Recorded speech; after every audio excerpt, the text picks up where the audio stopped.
To start with the topic of prenatal development, let us first define the word prenatal. The word natal actually means birth. Like your natal chart is your birth chart. Therefore, when it is prenatal, that is pre-birth or before birth.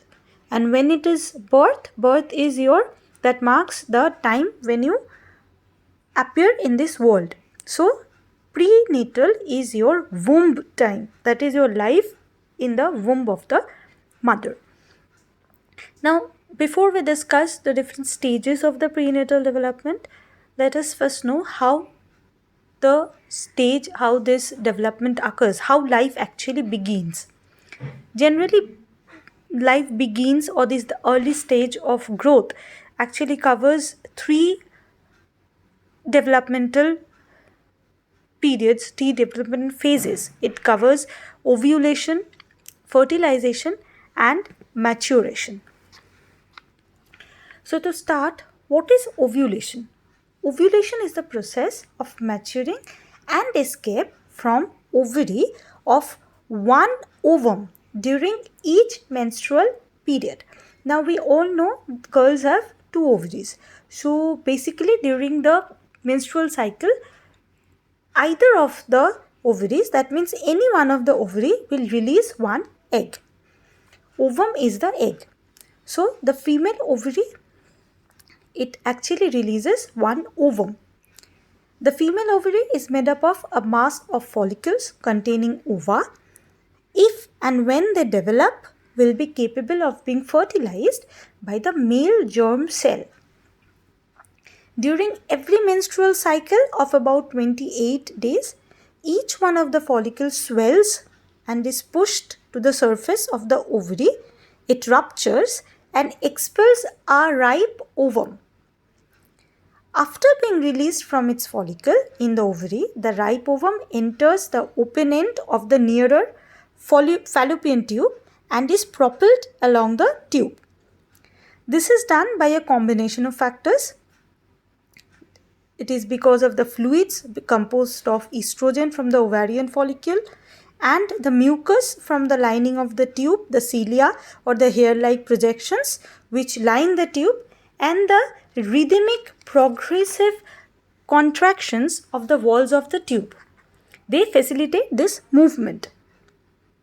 By the combined efforts of these 3 factors, the ripe ovum makes its way down through the tube and into the uterus or womb, which is connected with the lower end of the tube.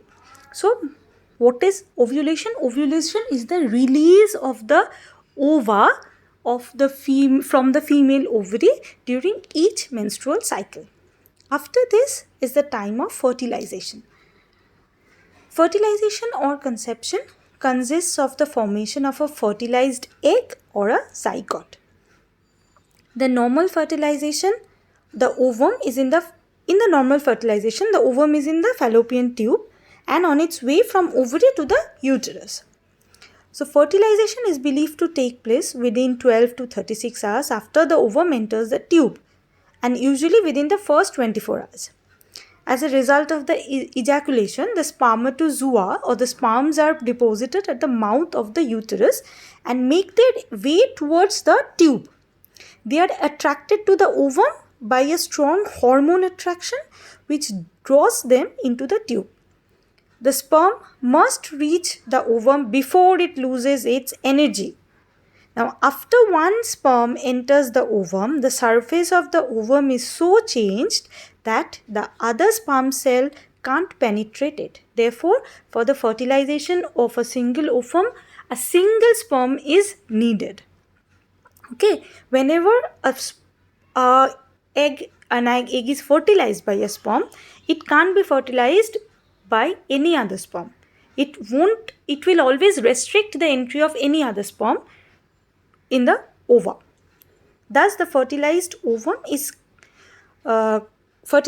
of the ovum is completed when contact with one sperm has occurred. When the sperm cell penetrates the wall of the ovum, the nuclei from the 2 cells approach each other. In time, there is a breakdown in the membrane surrounding each, and this allows the two nuclei to merge. The new cell thus formed has the original number of chromosomes, 23 pairs, one half of which comes from the male and one half from the female cell.